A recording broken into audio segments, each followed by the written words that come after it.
Hello there, it's Michelle Gilmartin here, and today we are going to do the I Like to Party apron, which is the digital dealer exclusive for this month. So we're going to get started by going over some of the things that we'll need to complete this project. So I have a 5x7 hoop here, and in my 5x7 hoop I have wash away sticky stabilizer with the paper side hooped up. You will also need your kit contents, which would be your adult apron blank and 2 pieces of fabric, both of them backed with SF 101 or other non-stretchable stabilizer.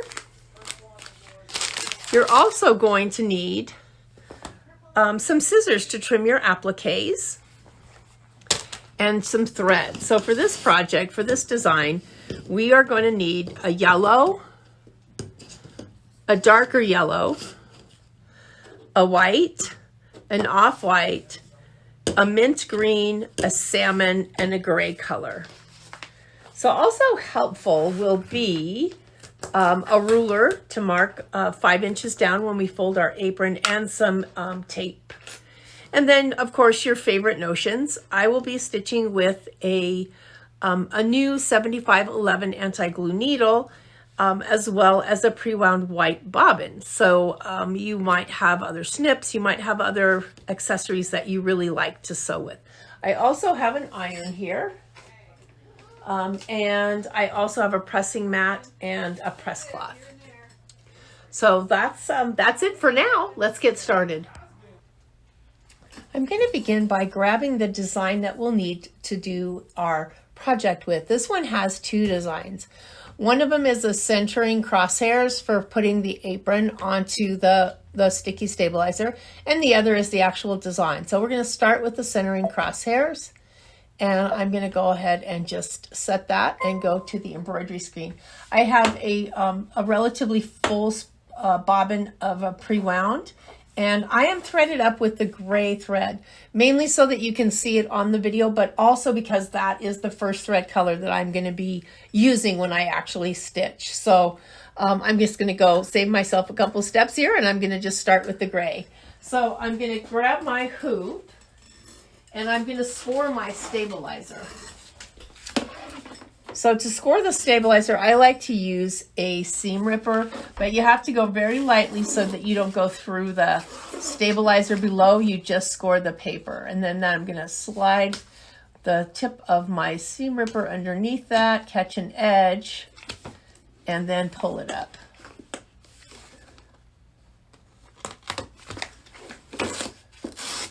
And for this one, I'm going to actually take most of my sticky paper off, or the paper off. So I'm going to pause for just a moment while I take the rest of the paper off. All right, so all of my protective paper has been peeled back, and we're going to go ahead and sew out the placement line. So that's going to sew directly onto the sticky stabilizer. And, you know, don't worry if it's not perfect or if it skips a stitch or two, because it's only there for you to actually use the crosshairs. And then when you wash the stabilizer away, the crosshairs will come off. I may have forgot to mention that I am using a 5x7 hoop for this project. All right, so I'm going to remove my hoop, and then we're going to go over to the table so that we can place the apron in the hoop. So I am looking at step number 6. On page 5. I have folded the apron with the wrong sides together right down the middle long ways. And I'm going to do a little finger press so I know where that line is. And the stripes kind of make it easy as well. And then I'm going to measure down 5 inches from the top.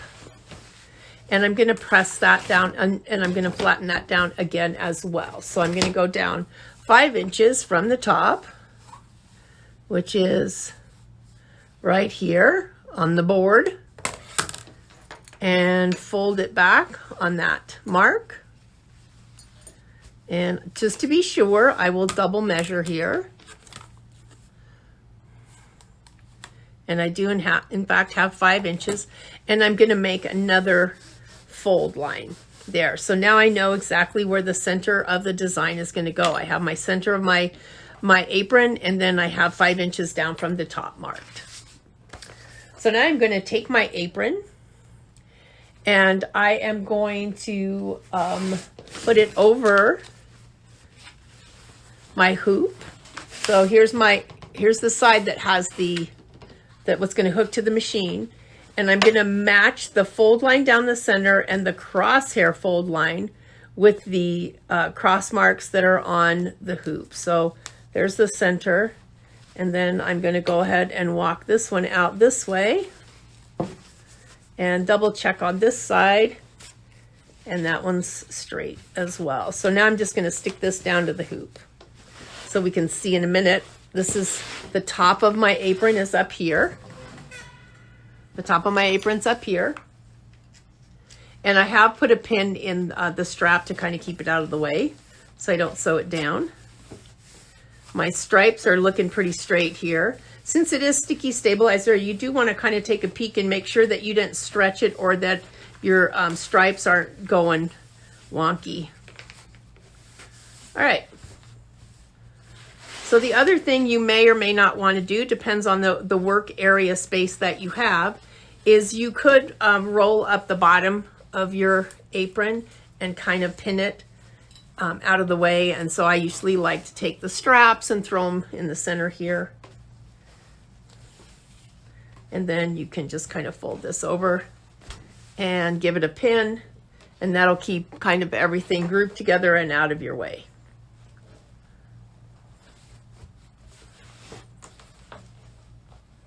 All right, so we are ready to put this back on the sewing machine and begin with our second design, which is the actual applique front that's on here.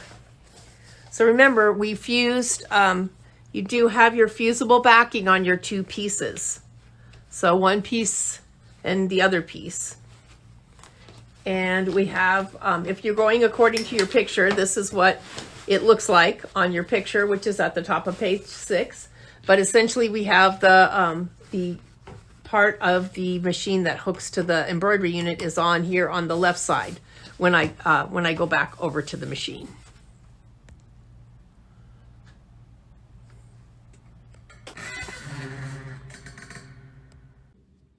All right, so I have trimmed my blue fabric, or minty greeny fabric, close to the stitching line.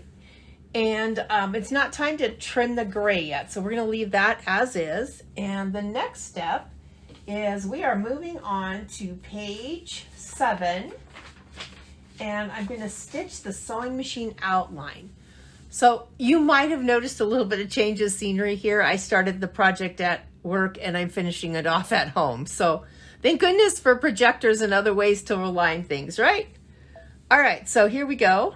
I'm going to go ahead and do the satin stitching on the little sewing machine.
Okay, we are on page 7, step number 13, color stop number 8, which is the sewing machine detail. So I'm going to be switching to white thread to sew this part out.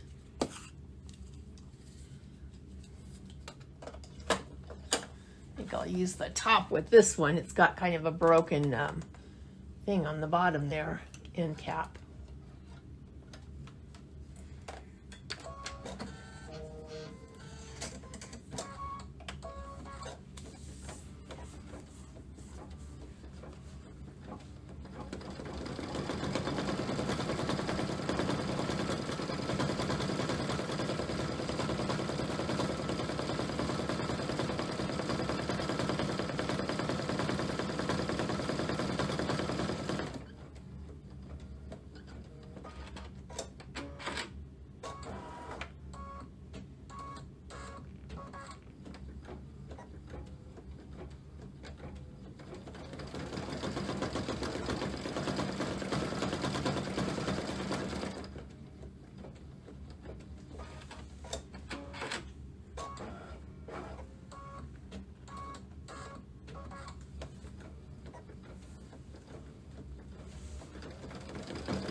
Right, so the next few steps are all just color changes. So I'm going to stop the tape until I get to the last step, or near the last step where we do the lettering. When I do lettering, I love to have some topper on that. So I'll be back with a piece of topper over this. But for now, I'm just going to let the machine run, and I'm just going to sew out the next few steps, which is number 14, which is gray, or color stop number 9, number 15, which is the off-white, number 16, which is the golden yellow, number 17, which is the lighter yellow, number 18, which is kind of the peachy color, and number 19, which is going to go back to the gray, and number 20, which is also going to be the gray. So I will be back for step number 21, or color stop number 16.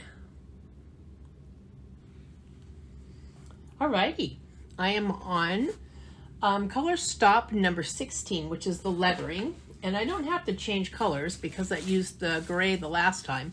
But I always like to put a little bit of a topper underneath anything that has lettering. I just feel like it makes satin stitching pop. So I'm going to go ahead and tape this down here. And then we'll go ahead and we'll sew the letters.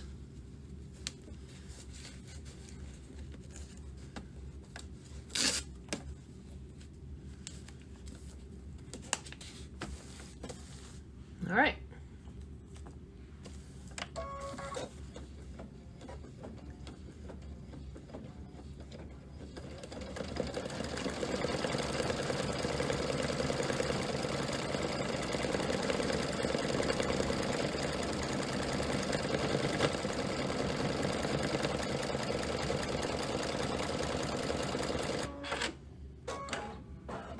All right, we're getting close to the end here of our lettering.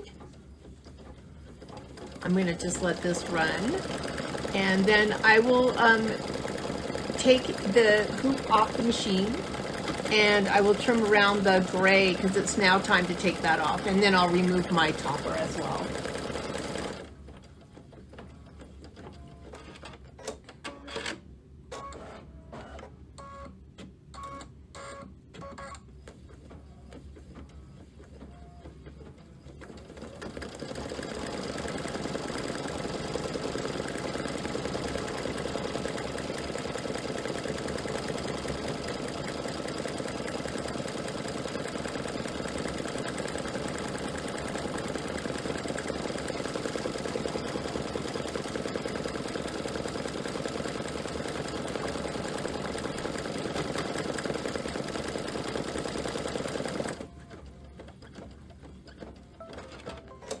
Here we go.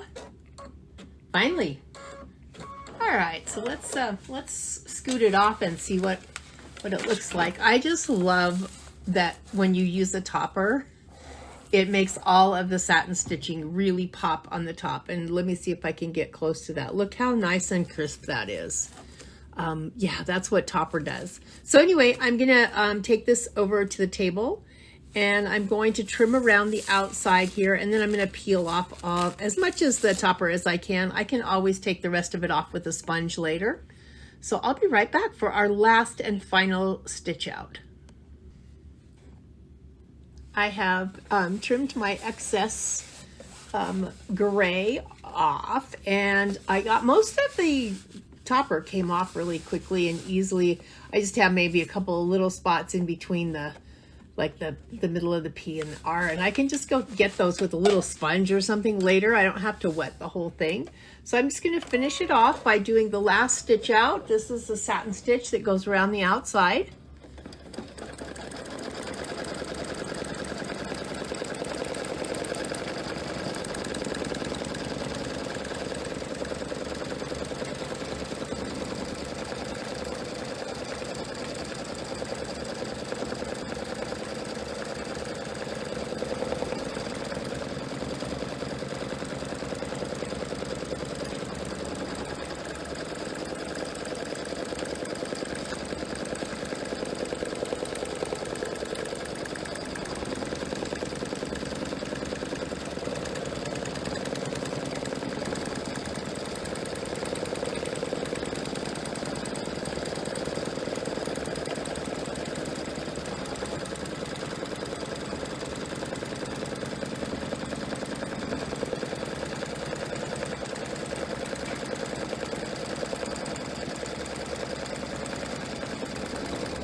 All right, I've got about an 8-minute stitch out on this, so I think I'm going to go ahead and pause the video for a few minutes, and then I'll come back just before it's done.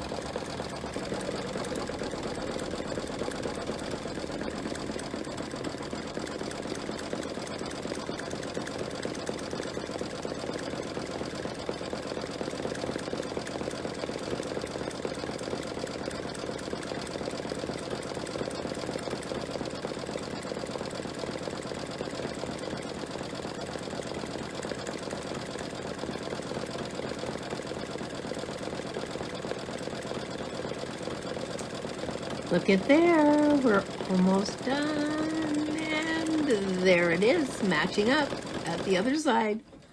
All right, what a fun project. How cute is this? So we're all done. So let's go ahead and remove the hoop from the machine, and let's go ahead and pull our design off. Oh, we have wash away stabilizer. I forgot, not tear away.